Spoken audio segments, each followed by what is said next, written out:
Welcome, everyone, to the 6th episode of the Med Spa Accelerator podcast, brought to you by CAS Clinical Consulting and Everable. My name is Luis Trevino, and I'm joined with our co-host today, Cassie Craig, who CAS just got back from CSU last week. And first of all, I want to apologize to all our listeners for missing last week, but it was because CAS was at CSU learning some really awesome stuff, and I was actually traveling to meet a client. But today we wanted to, it's just going to be us in this episode. We wanted to spend some time and really talk about some of the things that kind of really came to light, some of the insights that Cassie had when she was at CSU. So Cass, I'm going to let you go ahead and run with this one, and I'll ask you questions here as we move forward.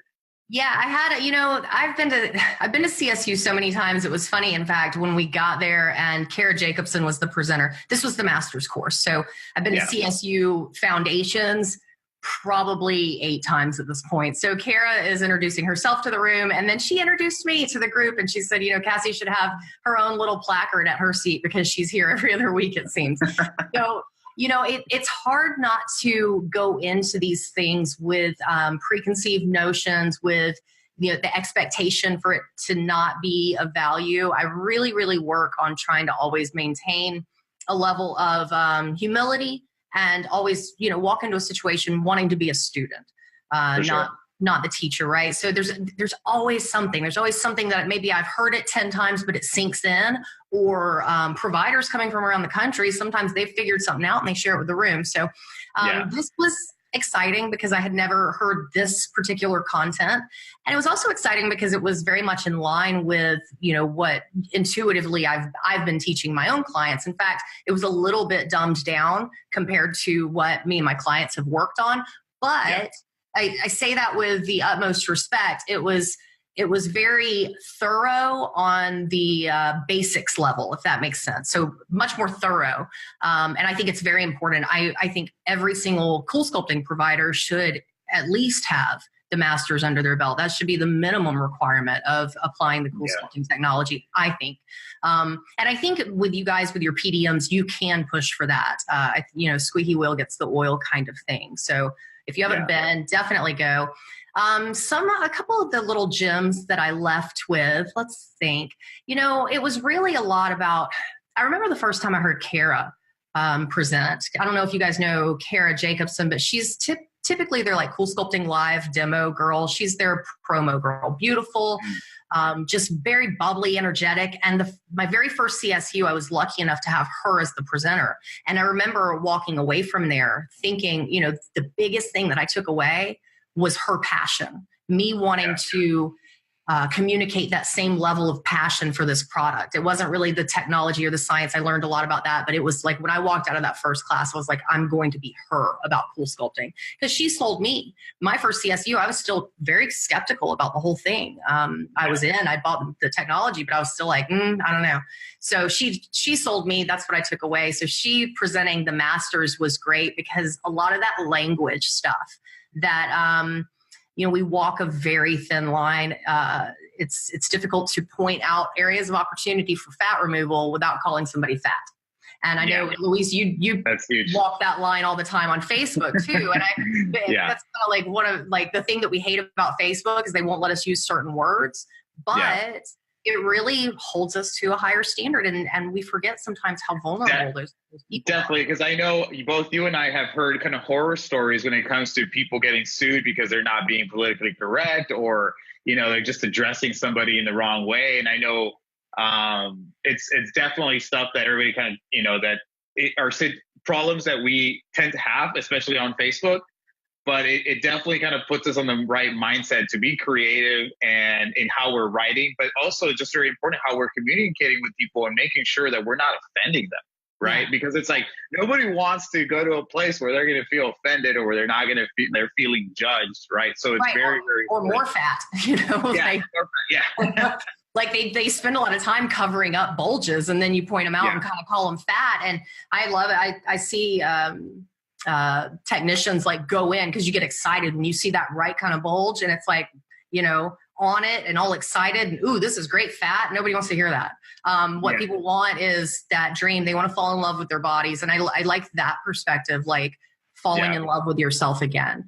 And so Kara was just great at that. She was really great at those ways to say, we might prescribe more treatment rather than you still got some fat there, you know? Very, you know, and I wrote down a ton of them that even I actually added it to my assessment process with the consultations to listen to the verbiage, because it's somewhere that I can always improve as well. Yeah, no, and so I love that. I mean, I think it's definitely very important, and especially coming from you, considering the fact that you actually have a certification master levels program where you're teaching other people how to do these things, but yet you're still always going to CSU, kind of, you know, always kind of, you know, going in there with that child's perspective, right, to learn something new, and so that's awesome. You know, going back to what the verbiage, and we're talking about, one of the ones that I've kind of really kind of landed on that I really like is like reshaping or shaping your body. I think it's a really great way of saying those things. Anyway, that's my little tidbit on like contouring, shaving this off, magnifying the, I love to say we're going to honor the natural curves and the shape of your body, magnify the best things, and minimize those that you're concerned about or that you don't like. And it's those little things, like those little details, really just the way you're communicating is so, like, you know, such a game changer, I want to say, like, because, you know, it just makes, it's just night and day difference when you're able to communicate like in a specific way that is uplifting versus, you know, kind of bringing somebody down. Right. And at the end of the day, what that's going to help do, sorry, real quick, like it's just get somebody to like you. Right. And which is what you want in business. Like, you want somebody to like you, because if they like you, then they're most likely going to continue doing business with you. Right. It's like your best clients more often than not are people that you have a really good relationship with, and people always want to feel good. So if you can help them feel good, then you can probably be friends with them. That's funny. You know, when I first got into medical spas, the first thing, I went into a doctor's office first. And it was like this icky feeling every day I would leave, because everybody was sick. Everybody was complaining all day. Everybody was down. I'm not made for that. And I think that's one of the reasons that we were so successful right off the bat, was because I came at it from a different perspective. Clinical is not fun. People they don't like to go to the doctor. If you feel more like a doctor than a friend, then it's going to be difficult for them to move forward with this. They want, you know, and then I talk to my staff and my clients too about, there's a fine line between being a friend and being an expert too. Like, you don't want to be so friendly that they lose. Like, I'm not going to go get, you know, a breast augmentation. Sorry. I'm not going to go get a breast augmentation from my best friend. I'm going to go to the expert, and the expert that I kind of like. Right. So it's kind of this juggling. Yeah, for sure. I mean, do you have any like insight into that as far as like how we can still kind of maintain that likability, but at the same time keeping that expert status, or I don't know, any little insight or advice there? I think I tell, you know, it's like every consultation that you have, if you look at it more like an opportunity to learn rather than like, I gotta like a sale, right? Like, I gotta close this, I gotta sell this. If you walk out of every consultation and just ask yourself, what did I do really well, and what can I improve on? And you continue doing that. Like, people know when they stick their foot in their mouth. I do it still to this day. So you kind of like go through those things that naturally come out of your mouth, and then just assess and iterate and reiterate and keep going. Right. Yeah. No, and always wanting to improve that. And I guess I think a big thing here is like being conscious of it. Because of the, like, you know, just a lot of people are not, you know, like they don't care about it, or it's not that they don't care. It's just that they're not conscious of it, I guess. Right. So it's like, you know, obviously being aware of it, and then making sure that as you're communicating with somebody, that you're looking at those things, right. And you're looking at how you can communicate better, be more uplifting versus like, you know, what terminology you're using basically, which is going to be better terminology. So that's like my takeaway from CSU Masters is like, just, and I've always believed in this, just always be assessing yourself. Look at every consultation that you do as a trial run. Now, I do think that it's unfair if we practice everything, getting better and better on our clients. So role play, I must have written down role play opportunities 10 times, because it's like those things that we naturally just say, like debulking being one of the areas of opportunity. I think that every provider always says, well, the first round of treatment, we're going to work on debulking. Nobody wants to hear that. I've never even heard that word before. That's one of the clinical words that's tossed around a whole lot. So no debulking. I like shaping and shaving off and contouring and all of that. Or, even removing volume sounds better than debulking, even though I still think the perspective of let's fall in love with ourselves, not point out what's wrong with ourselves.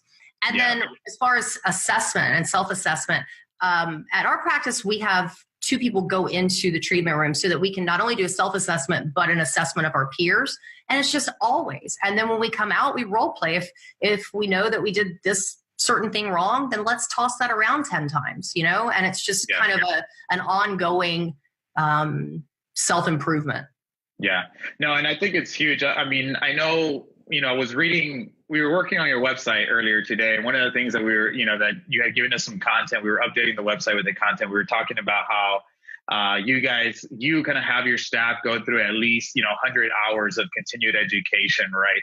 And so that's amazing. And then, I mean, obviously, part of that is going to CSU and all that. And I just think, man, like, you're right. Like, there's just so many providers out there that only do, was it 20 or less than 20 hours? Yeah, well, I mean, it's 2 days. So the first day is like 6 hours, the second day, but some of that is treatment. It's a video. Yeah. There's really if you do one treatment hands-on, then you're a provider. There are in most states, there are no requirements for licensure to be a CoolSculpting technician. And that's fine because it gives an opportunity. My first CoolSculpting specialist was amazing. And she was a phlebotomist. So it gives opportunity to people that, love the procedure. But it's experience is everything. And it's kind of unfair if all of your clinic hours, if all of your trials and errors are happening on patients, I think. So you just always practice. Yeah. No, and I mean, overall, I mean, that's just one facet of continued education. I think that it's just really important. I think there's one person in particular that I want to have here on the podcast that talks really well about this. But, just continued education across your front desk, of course, the person doing the consultation. If you have a practice manager or anybody like that, continued education is so huge on their your continued success, right? Because again, if your front desk, let's say they go to an event and they come back, they're pumped up, they've learned a lot, but guess what? Three months from now, life hit them and probably hit them hard. And maybe like they, obviously they forgot some things or maybe, they're going through some life change and something might be a little bit off, which at the end of the day is affecting their performance, which is why continued education and, whether they forget things or whatever is so important in their success, which in turn is going to equal your success. Right. And so I just really can't stress that enough. Like, you always want to be educating and kind of setting up these opportunities so that your staff continues to learn more and more. Yeah. Regardless of what it is, And it's like with CSU, because of the level of providing that we're doing, like I'm a top purchaser for Allergan, so they let me in all the time. But it's like, I always gain something if I can go in there with an open mind. And that's really where the biggest hurdle is in my own mind. Then I learn so much. And a lot of it's just in the interpersonal communications going on, seeing how other people communicate about this procedure to others, how other people are talking, what other people are doing. Are they drawing with markers or colored pencils? Like all kinds of creative ideas have come to me from hanging out with other providers. That's why a group like this is so amazing. If you get involved, because you have the opportunity to grow outside your box. And I do want to say that this CoolSculpting University Master's class, they only invite the top providers in the nation. It's very, very restricted, and you got to know somebody or to be doing something great to get in. 15% of the class, besides myself, if I put myself in there, then 20% have done my course and were patient first certified. So that was really neat because I didn't know. I walked in and it was like a little alumni party. That's so cool. All right, guys, if you heard it, if you want to be in CSU Masters, you need to take Patient First Academy with Cassie Craig. Yeah, maybe it's a prerequisite. But it was cool because the 3 accounts that were in there were accounts that I worked with back at the beginning of 2018. And they completed the course and everything. And really, we hadn't been in touch other than kind of seeing their family stuff on Facebook. They were all diamond level providers. One was just nearing diamond, but they were all growing so much that they got the invitation to this thing. And they were from New Jersey to Indiana, like all over the place. So it was really nice for me because I walked in tired off a plane and grabbed my food and sat down, not even looking up. And then I just got bombarded by my people. Yeah, that's awesome. So one of the things that I wanted to touch on, and you had mentioned to me earlier, was just about the whole kind of like credit thing. I don't know if that's something you want to touch on. Yeah. I think it's really important. Yeah. So go for it. Huge takeaway for me.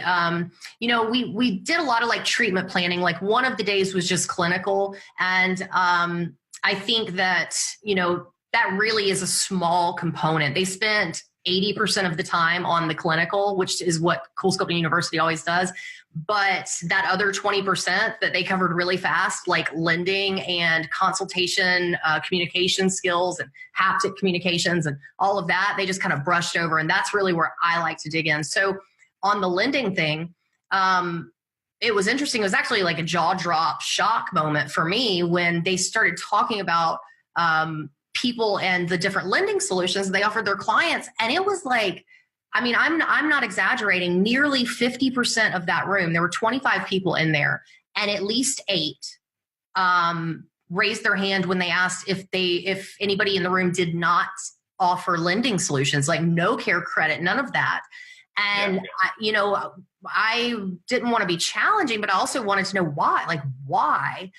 Because I think, my heart kind of bleeds for that person who has to do lending, because it's how I did some things when I was just getting started in this world and in my adult life. And these things were very important to me aesthetically. And I really accredit a lot of that to my confidence and my own growth and my own success and all that. So to nix, to completely negate that opportunity for somebody like me 10 years ago is kind of like, punch to the gut. So the reasoning, and these were not the business owners that were in the class. These were the providers, the technicians. So this is, what they said the reasoning was that the lenders took too much from the business. And so it was like, I get that. In the first year that I was in business, I learned that care credit was going to take, in the best situation for the client, it would be the worst situation for me. And they could take up to 15% of the total value for their own fees. So that's not good. That's a no-go. Especially because we're giving such great savings. You can't knock off another 15% and stay in the red or in the black with your business. So, I did a research, it was about a month-long research program where I was looking into different lenders, and I came across a girl, Katie. And when you post this, Luis, I'll put Katie's contact info underneath. That's because right. Katie, I learned that there is this, there's this market out there. There's people who their jobs, their specialties are helping people like me find the right lending solutions for my company and my customers. So Katie's a broker.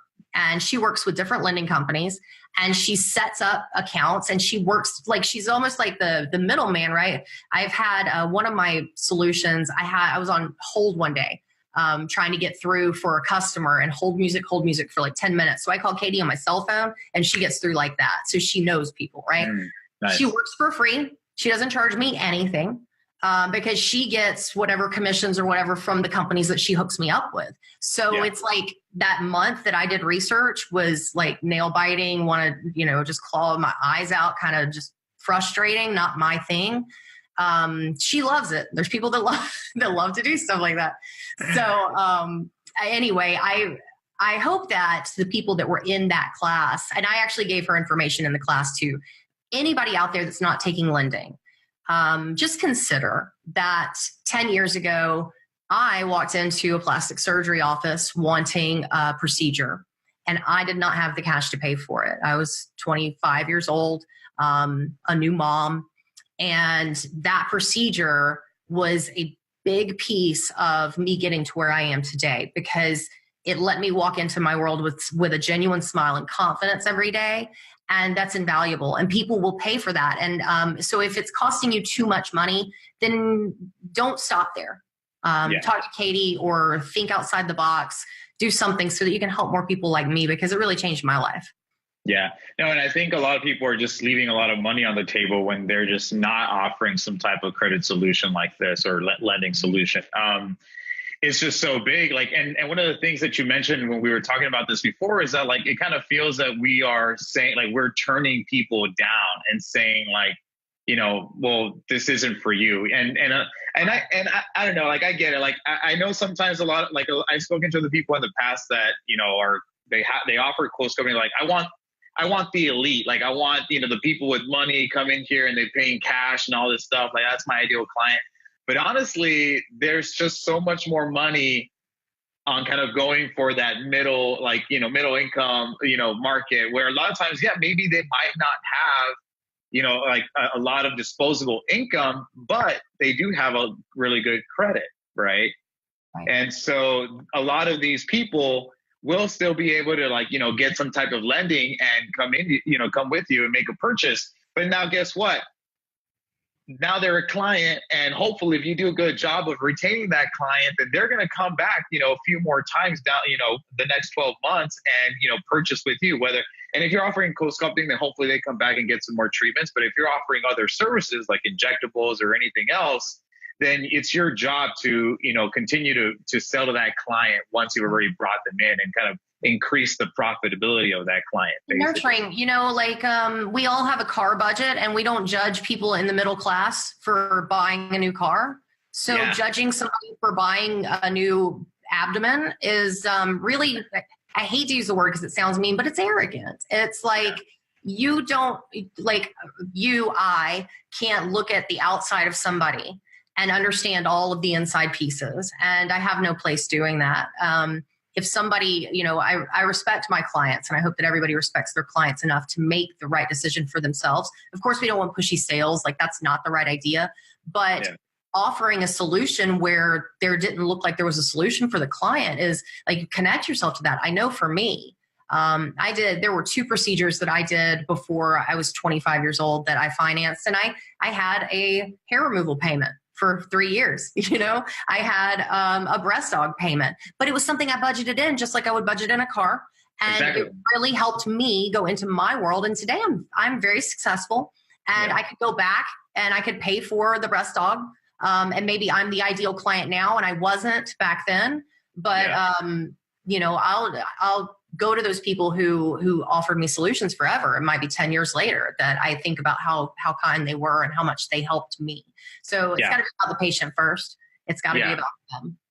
No, that's huge. And I mean, if somebody comes in and they're willing to spend, like, you know, obviously they want to buy a package of 10, 20 grand, like, I'm not going to turn that down. You know what I mean? Like, I'll figure out a way to get their, like, you know what I mean? Obviously to have them pay us, right? So definitely talk to this person. We're going to link her information on the show notes. We're going to try to see if we can get her on the podcast. Yeah. That way, if we can get, you know, obviously she can kind of speak to you guys and She has one solution. She was going to come on today with us, but she wants to get a little bit more information about our newest provider that we're using. And just to like put it in perspective, last week we did a $13,000 deal. And they took 1% from me. So $130 in fees, $13,000. I don't know of anybody that will turn that down. So she's got that kind of solution she's got one solution that takes 0% from me. So anyway, she wanted to be a little bit more knowledgeable about this newer one because we're both very excited about it. So we'll have Katie on soon to kind of, so if you have any questions about it in the meantime, send them in and we can cover whatever questions you have regarding fees or contracts or, you know, I know some like Care Credit, they won't allow lending in your facility if you're not an MD or DO, I think. Yeah. So we had Stacy on last week. Well, she's a chiropractor, so she can't offer care credit. So care credit is offered in my office, but it's the third thing that I offer on the list. I always go to a couple more before that because they're nicer to me and nicer to the patient. Yeah, no, that's good. I always also recommend, like, if getting any of those is too difficult, I would say, look, just offer PayPal. Like, I think PayPal is a really good solution. I think they have like 6 months, 0 interest, 6 months, 0 payments. So they don't have to make any payments till 6 months. Wow. And I think for the business owner, it's like, it's around like 3%. I think I think it's a little bit better than just care credit. So, I mean, like, and plus the offer that they have for the people that, use it is really good. So if anything else, it's really easy to sign up for it. And on top of that, everybody has PayPal. Like, the majority of people have PayPal. They trust PayPal, and it's really easy for them to go on there and get credit. Like, my wife, we wanted to make a purchase for our home, and she easily got qualified for a $4,000 credit. I mean, that's, around 4 cycles right there if you want to do CoolSculpting, Yeah. So, 6 or 8, yes. And so we have, like, I know a lot of people are using Green Sky because that's Allergan's partner, but Green Sky has a lot of limitations. They're not supposed to do anything but CoolSculpting. So you can't cover your injectables, or you have to do it separately, or there's some kind of weird line there. And then also they require a minimum of 6 cycles. So for anybody that's wanting to finance a chin or just arms, then you're out of luck with Green Sky. Yeah. So Katie will come out on and my lenders, and I think Green Sky at their like partner rate is still 7% or something. So we've got better solutions than that, and we'll share them out. And you guys just talk to Katie. The last thing I wanted to say about CoolSculpting University that was kind of an eye opener for me was when we're thinking about treatment to transformation, and this is the clinical part that they spent so much time on. Thinking about treatment to transformation, kind of the old school way of doing that was spinning the client around and just marking every area of opportunity on the client from head to toes and doing, maybe 30 cycles all over their body. And that's treatment to transformation. But the problem with that method is that you often don't get a transformative, you get results, but if you're talking treatment to transformation, then the client hears transformation and they don't get transformed, then that's where your bad reviews and unhappy clients come from. So when you're doing your next, this isn't even true for just CoolSculpting. This is true for anything. Yeah. Mark the area that they are most concerned about, make a treatment plan to completion. And I know it's hard for us to know where completion is, especially because this is a perspectives game, right? Like we don't know when our client's going to be happy, but I can look at some abdomens and know, hey, I'm going to do that 3 times.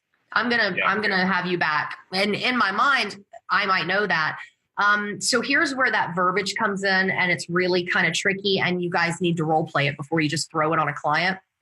Because if I look at an abdomen and I see, say, 8 cycles on the abdomen, and I know that I want to do that 3 times, I don't want to say to the client, I'm going to bring you back in 30 days for a retreat, because retreat triggers this treatment isn't effective kind of mentality. And so then they're looking for it not being effective. So the way that you have to verbalize this is, okay, I've got your treatment plan, and we're going to do this in phases. So phase 1, I'll see you this week. Phase 2, I'm going to bring you back in 45 days. And then phase 3, we'll bring you back after that. You don't have to define, I'm going to put this cycle in the same place 3 times. Of course, if there's questions, you can go into it a little bit more in detail, but just role play around not using that word retreat, because that's a trigger for the upset. Yeah, that's huge. I think that's ultra important, just because there are a lot of people, that I've seen with just either adding comments to some of our Facebook ads, or I've seen it on reviews on some of our clients and stuff like that. And it's just like, well, hey, I didn't get the results. And a lot of they tend to use that word like the retreatment or the treatment wasn't effective or something along those lines. And so it really just goes back down to perspective and how you are presenting things, right?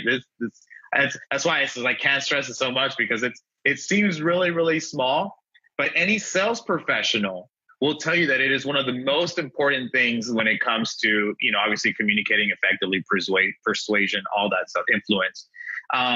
And so really, really consider what we're talking about today, everything that Cass has mentioned.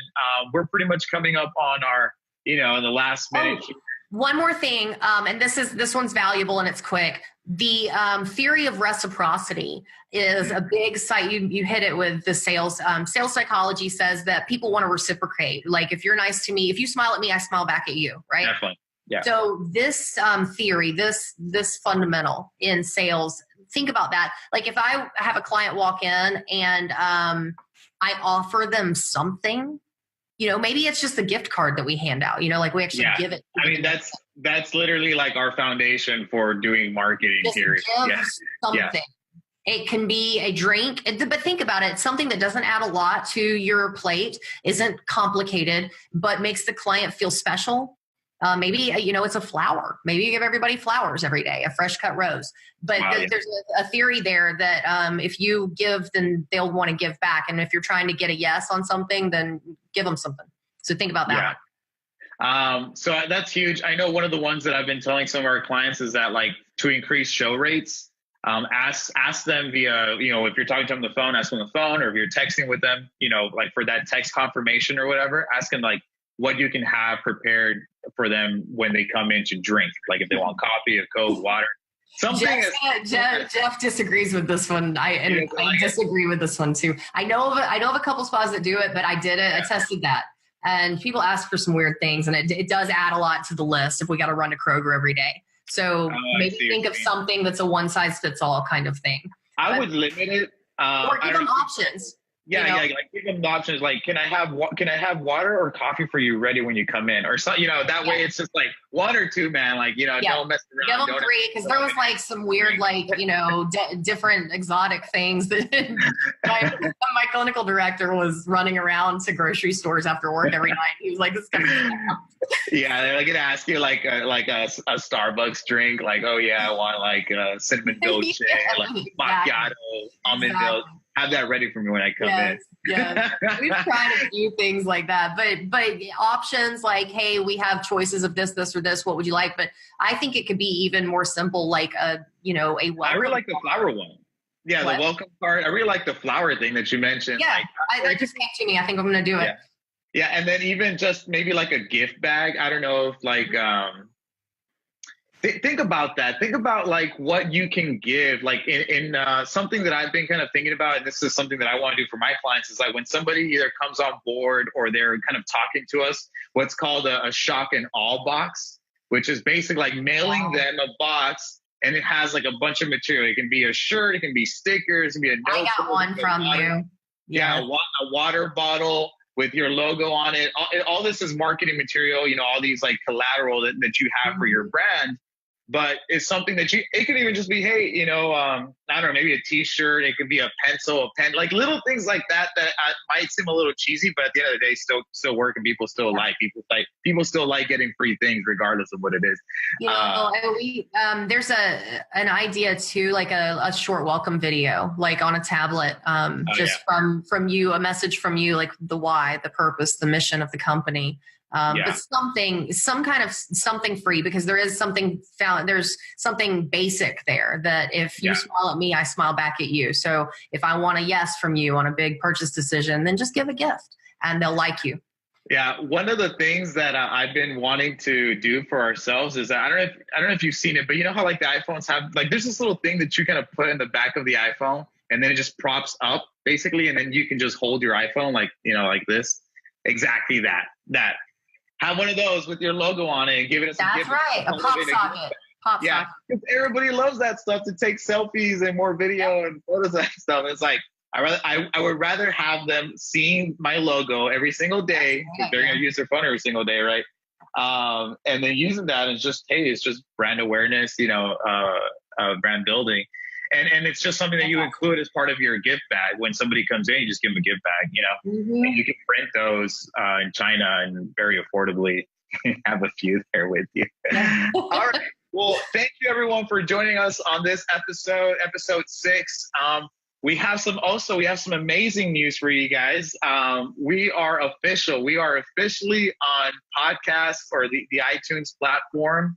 So you guys, if you want to listen to us, go to iTunes or open up your podcast app on your iPhone and just search for Med Spa Accelerator. You're going to see the episodes there. We are also on YouTube, and we are also on Spotify. So if you guys have Spotify, search for Med Spa Accelerator. You're going to find the episodes there.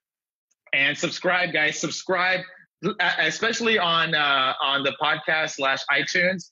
Leave us a review, because if you leave us a review, then we get to rank a little bit higher. So we ask you all for, leave us a review, give us some comments, give us some 5 stars, share the episode with your friends, or, all that stuff.